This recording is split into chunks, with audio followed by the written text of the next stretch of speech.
한 해가 정말 금방 지나간 것 같기도 하고, 또 한편으로는 여러 가지 많은 어려움 속에 있다 보니까 좀 지루한 시간들이 이어지는 것 같은 느낌이 들기도 합니다. 그래도 새해에는 또 새 마음 속에서 또 하나님께서 이루실 또 새로운 것들을 바라보고 기대하고 소망하는 시간이 되어지기를 원합니다. 이번 2023년에는 매해 첫 주에는 좀 우리 그리스도인들의 덕에 관한 말씀을 좀 드리려고 합니다. 1월 달은 그래서 이제 그 가운데 소망이라고 하는 덕에 대해서 좀 말씀을 드리려고 해요. 미국의 아주 저명한 기독교 윤리학자인 스탠리 하워스라고 하는 분이 있는데, 이분이 조카가 세례를 받을 때 대부였어요.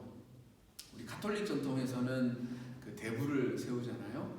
그래서 이제 대부가 되어져서 그냥 뭐 이렇게 형식적인 어떤 그런 의례를 행하는 그런 존재로서 그냥 머물기를 원치 않고 뭔가 의미 있는 정말 이 대부로서의 어떤 역할이 뭘까 고민하는 가운데 조카에게 매해 그 세례 주일이 되어지면 그 편지를 썼습니다.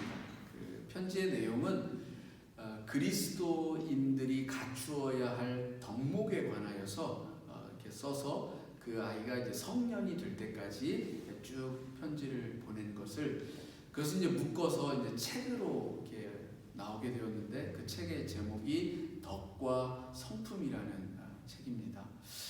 그래서 그 스탠리 하워스가 이 책에서 조카에게 자라가면서 너의 마음속에 품어야 할 덕이 이러이러한 것들이다 라고 하면서 14가지의 덕을 이렇게 제시를 합니다.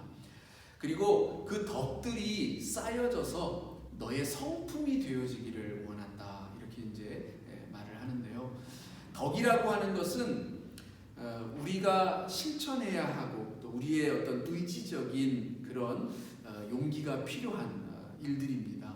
그런데 이제 그런 것들이 하나 둘씩 쌓여져서 성품이 되어지면 그것이 이제 마치 제2의 천성이라고 하는 것처럼 절로 그런 삶의 모습이 나타내게 되어진다는 거죠. 그러니까 하나하나의 실천적인 덕들이 쌓여져서 우리의 성품이 되어지고, 그리고 그 성품이 내 안에 이제 자리 잡아서 내가 꼭 그렇게 해야지라고 하는 그런 의지가 아니더라도 그냥 몸이 자동으로 반응하는 것처럼 그렇게 삶의 자리에서 어떤 상황 가운데 놓였을 때 자연스럽게 덕을 행하는, 실천하는 그러한 사람이 되어져라 라고 하는 그런 뜻입니다. 우리들에게도 그렇죠. 많은 그리스도인들이 그리스도인이라 하는 이름은 가졌지만 그 그리스도인답지 못한 행함 때문에 손가락질과 비방을 당할 때가 참 많은데요. 오늘 우리들이 그럼에도 불구하고 이 하나하나의 덕들을 이렇게 쌓아가고 또 그 덕들이 내 안에서 좀 더 자라갈 수 있고 성숙하여져가는 우리들의 모습이 필요합니다. 그래서 일단은 모두가 다 그 제로 베이스다라고 하는 그 사실을 인정하는 데서부터 시작하자라고 하는 이야기를 합니다. 그러니까 우리가 불완전한 존재로서 우리는 누구나 실수하고 허물이 있고 때로는 이 죄 가운데서 허우적거릴 때가 있을 수밖에 없는 그러한 존재임을 인정하자. 그래서 무조건적으로 어떤 사람이 또 우리 혹 그리스도인들이 행여 잘못을 행하였다 할지라도 무조건적으로 비방하기보다는 그가 다시 거듭나지고 그리스도의 성품에 참여한 자가 될 수 있도록 함께 자라가기 위하여서 때로는 위로하고 격려하고 때로는 질책하고 책망하면서 그렇게 한 걸음씩 나아가자라고 하는 것입니다.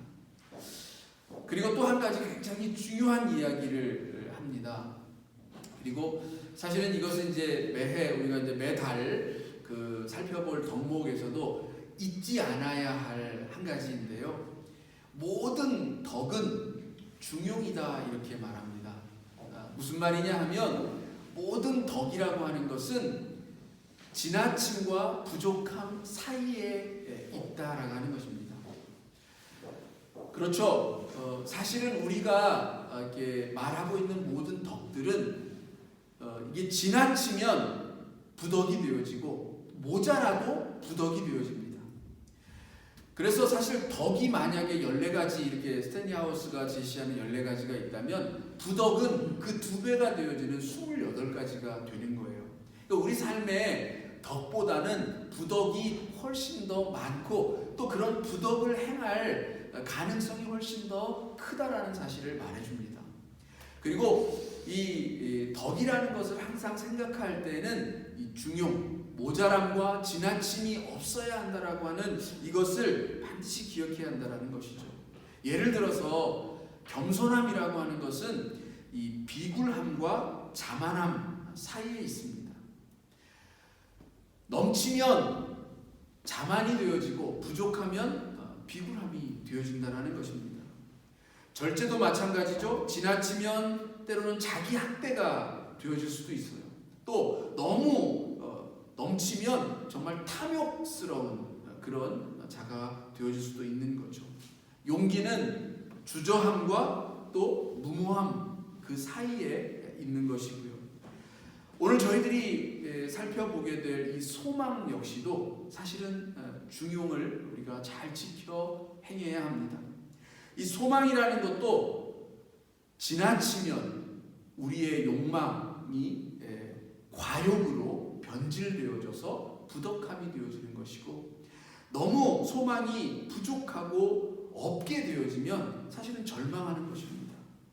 절망함은 생명을 주신 그 하나님의 뜻에 어긋나는 일입니다. 우리는 어떠한 경우에 있어서라도 소망을 잃지 않는 자가 되어야 한다는 것이죠. 이것이 그리스도인들의 가장 첫 번째 되어지는 덕목인 것은 바로 그 뜻입니다. 이 교회는 그런 우리 그리스도 안에서 하나님의 백성된 자들이 모이는 것이고, 더욱더 하나님의 그 주님을 닮아가고자 하는 그런 사람들의 모임이라고 할 수 있는, 그래서 이 덕의 가치가 이 한 군데에 더욱 모여지고 또 그것을 이렇게 열심히 살아가고자 하는 그런 사람들이 함께 모여 있는 곳이라고 볼 수가 있습니다. 그래서 성경은 이 교회를 향하여서 그리스도의 몸이다 이렇게 말을 하죠. 교회가 참 그리스도의 몸이 된다라고 하는 것은 결국 그 성도 한 사람 한 사람이 이 정말 그리스도인, 진정한 의미에서의 그리스도인이 되어진다라고 하는 그런 뜻입니다. 그것은 덕을 세워 나가는 그런 것이고, 또 그 덕에 이 성품이 온전히 자리 잡게 하는 그 삶의 목적이 있다라고 하는 것을 말하는 것입니다.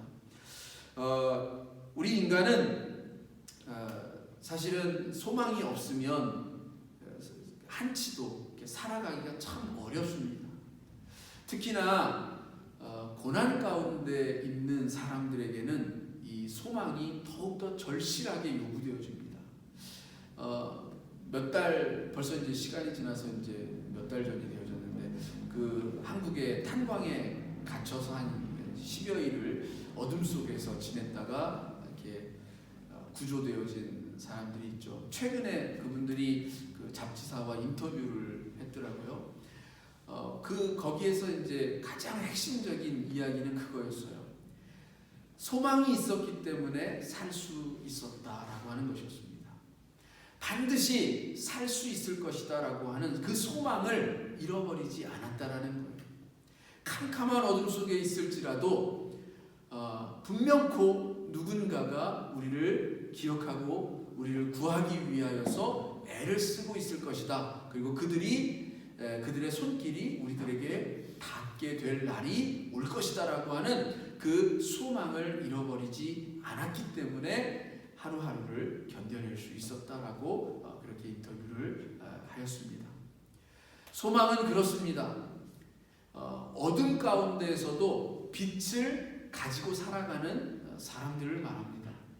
바울은 로마서에서 그 소망은 모든 바라는 것들이 이미 이루어진 대로 살아가는 그 삶을 소망이라고 말합니다. 근데 이것을 똑같이 히브리서에서 11장에서 믿음에 견주어서 말을 하죠. 믿음은 모든 바라는 것들의 실상이다 이렇게 이야기하잖아요. 소망은 그런 겁니다. 소망은 아직 이루어지지 않았지만 우리 가운데 그것이 실현되어진 것처럼 여기고 살아가는 삶을 말합니다. 말하자면 성취하여서 살아가는 겁니다. 내 속에 그것이 성큼 다가와져 있고 그것이 내 안에 붙잡혀져 있다라고 하는 그 믿음으로 우리를 살아갈 때에 우리는 살아가는 힘이 바로 거기에서 나오고 그 힘을 통하여서 더욱더 앞을 향하여서 전진해 갈 수 있는 것이죠. 자, 그런데 이 소망에 관하여서 이야기하면 당연히 이제 그와 같은 것들을 말씀드릴 수 있겠지만 또 다른 부분들도 우리가 말씀들을 통해서 살펴보아야 합니다. 소망이라고 하는 덕은 이 개인의 어떤 소원, 이 차원에 머무르는 것이 아니라는 것이죠. 소망은 한 사람의 개인의 어떤 소원을 담고 있는 그런 뜻이기도 하지만 공동체를 위한 것이기도 합니다. 우리 한 사람 한 사람의 소망이 중요하죠. 그런데 그 소망이 우리 공동체 전체와 함께 어우러지는 소망이 되어야지, 그렇지 않으면 때로는 그 소망이 나의 소망인데 전체에는 해로운 그런 소망이 되는 경우가 되면 그 소망은 온전한 소망이 될 수가 없는 것입니다. 여기 고린도전서 14장에 보면 바울은 모든 이 은사들을 쭉 설명한 후에 그 모든 은사를 교회의 덕을 위하여서 행하라 이렇게 말을 합니다.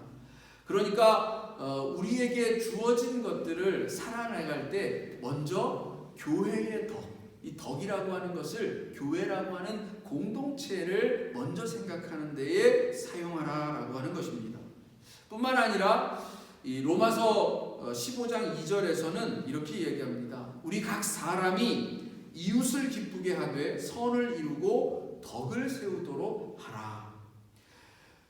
우리의 소망이, 또 우리의 덕이 이웃을 기쁘게 하는 일에도 반드시 사용되어져야 하는 것입니다.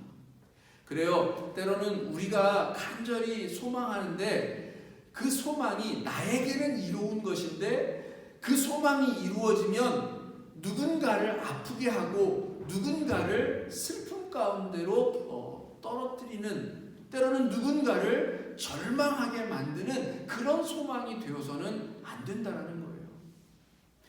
우리가 흔히 그 시험을 앞두면 이렇게 기도를 많이 하게 되어지죠.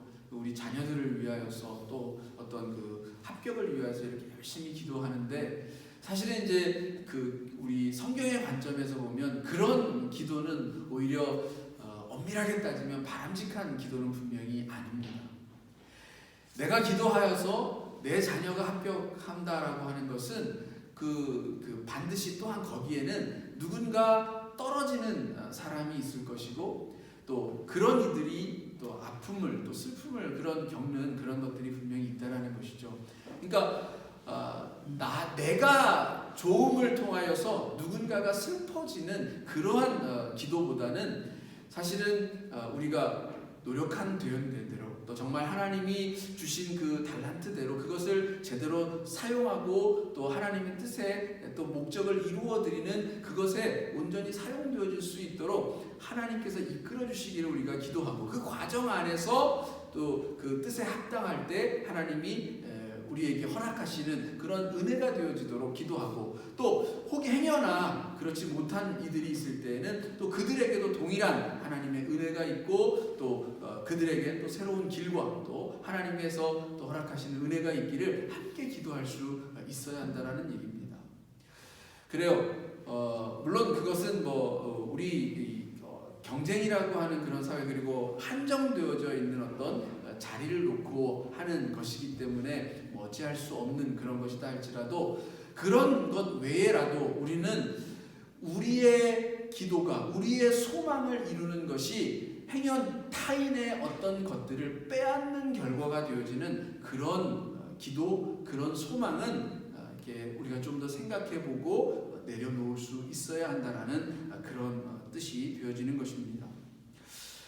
우리의 신앙은, 또 우리의 소망은 우리 안에, 우리의 것으로만 머무르지 않아야 할 줄로 믿습니다. 세 번째는, 이 소망이라고 하는 것도 오늘 저희가 읽은 이 잠언서에 보니까 선한 자의 소망이 있는가 하면 악한 자의 소망도 있어요. 그래요.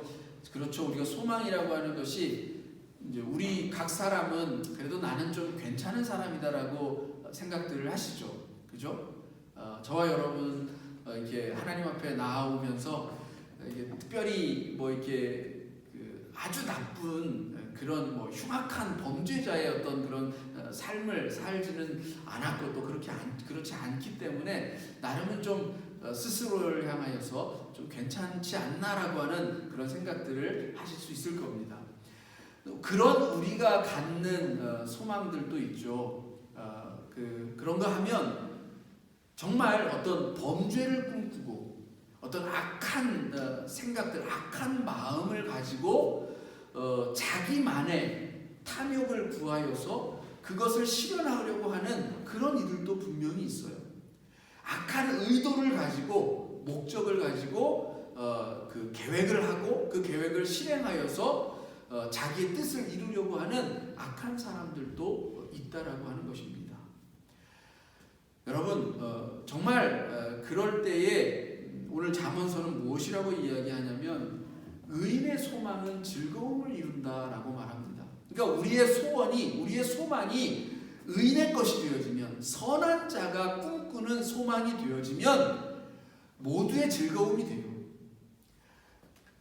그런데 악한 소망, 자기 한 사람만을 위한 소망, 이런 소망이 되어지면 다른 누군가의 소망마저도 끊어지게 만드는 그런 결과를 맞이하게 될 거라는 겁니다. 자, 그러니까 우리가 생각해 보면 어떤 것이 이루어졌을 때에 모두가 다 즐거워하는 그런 소망이 되어지기를 우리가 바라고 기도해야 한다는 거예요. 내가 소망하는 바가 이루어졌을 때에 정말 모두가 다 함께 즐거워하고 축복하고 감사를 드리는 그런 소망인가. 내가 지금 기도하는 하나님께 새해를 맞이하여서 하나님 앞에 간구하는 그 모든 것들이 정말 함께 기뻐할 수 있는, 그것이 실현되어짐을 통하여서 놀랍도록 우리에게 베푸신 그 하나님의 은혜를 찬송할 수 있는 그러한 일인가를 생각해 볼 수 있어야 한다는 것입니다. 저와 여러분은 하나님 앞에 이렇게 기도할 때에 정말 우리의 드리는 이 소원이 정말 의인의 소망처럼 되어지기를, 내가 정말 하나님 앞에 하나님의 뜻을 구하고 여기 의인이 구하는 것들, 또 하나님의 도와 이루는 것들, 하나님의 뜻대로 되어지는 것들이 정말 온전히 이루어지고 실현되어지기를 바라고 소망해 봅니다. 그 뒤에 이어지는 이야기들도 비슷하게 나옵니다. 잠언서 우리 11장, 11 잠깐 눈으로만 한번 볼까요? 11장 7절. 11장 7절에 보면 이렇게 되어 있죠. 악인은 죽을 때에 그 소망이 끊어지나니 불의의 소망이 끊어지느니라. 그래야 악인이 꿈꾸는 소망은 자기 그 생명이 끝나는 순간 사실은 그 소망도 다 끊어지게 되어 있습니다. 그것으로 끝나는 거예요. 그 다음에는 무엇이 있을까요? 영원한 심판과 형벌만이 있는 겁니다. 여러분, 악인이 아무리 꿈꾸고 천년 만년 그것을 이루어서 자기 뜻대로 멋지게 내 인생 살겠다라고 생각하고 꿈꾸지만 그 인생 그래봤자, 아무리 길어봤자 우리 인생의 연한대로 그 육체의 생명이 끊어지는 순간 그것도 끝난다라는 거예요. 얼마나 이 악한 자들의 말로가 정말 참 안타까운지, 그들의 그 육체적인 그 삶은 비록 뭐 떵떵거리고 이 땅 안에서는 자기 마음대로 폭력을 행사하고 사람을 해하고 상하게 하고 타인의 마음들을 정말 짓밟고 그렇게 살면서 얼마나 기뻤을지는 모르겠지만, 그러나 그 인생은 끝이 있고 그 끝이 되어진 후에는 하나님의 심판대에 서서 영원한 형벌을 받을 수밖에 없다는 사실을 우리는 기억해야 할 것입니다. 오늘 우리들이 꿈꾸는 것은 그런 악인의 꿈이나 소망이 아니라는 것입니다. 23절도 볼까요? 11장 23절. 23절에는 뭐라고 되어 있습니까? 의인의 소원은 오직 선하지만 악인의 소망은 진노를 이루느니라. 하나님의 진노하심을 받게 됩니다. 악인의 소망은 결국엔 그렇게 되어진다라는 것이죠.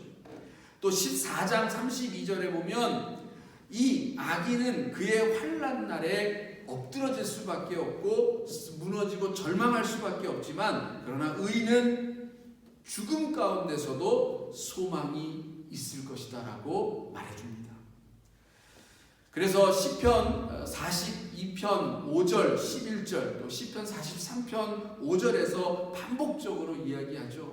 내 영혼아 어찌하여 낙심하며 어찌하여 내 속에서 불안해하는가. 너는 하나님께 소망을 두라. 그가 도우심으로 말미암아서 내 하나님을 온전히 찬양할 것이다 라고 하는 그런 고백을 드리지 않습니까? 우리가 하나님을 바라고 하나님을 소망하면 우리 가운데 낙심이 자리하지 않습니다. 낙심하지 말고 불안하지 말라. 하나님께 소망을 두라. 왜냐? 소망은 하나님께로부터 옵니다. 우리를 살리는 생명의 구원의 역사는 하나님께로부터 옵니다. 그 은혜가 하나님께 있습니다.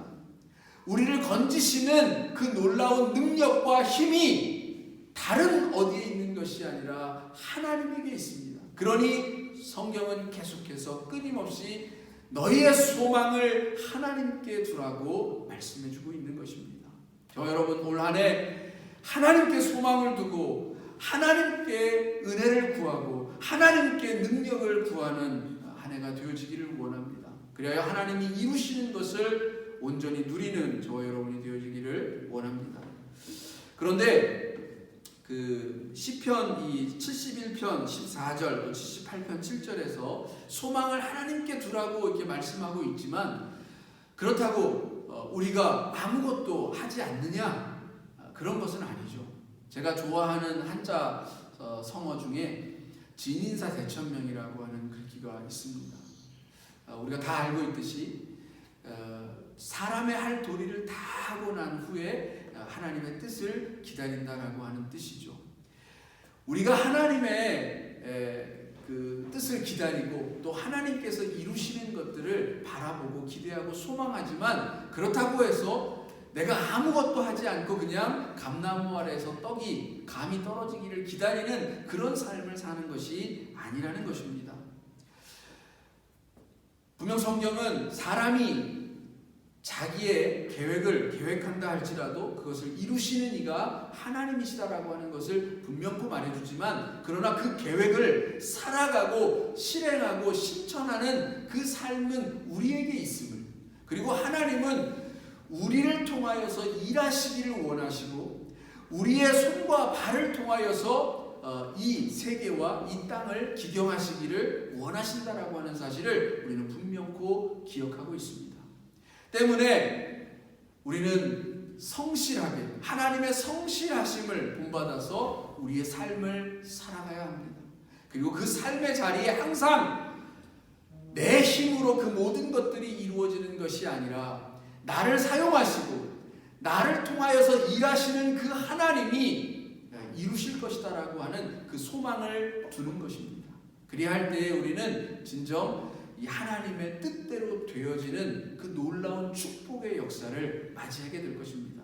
참된 결실은 거기에 있습니다. 여러분 성실하게 올 한 해를 살아가면서 소망을 하나님께 두고 말고 그 하나님이 이루실 것들을 바라보시기 바랍니다.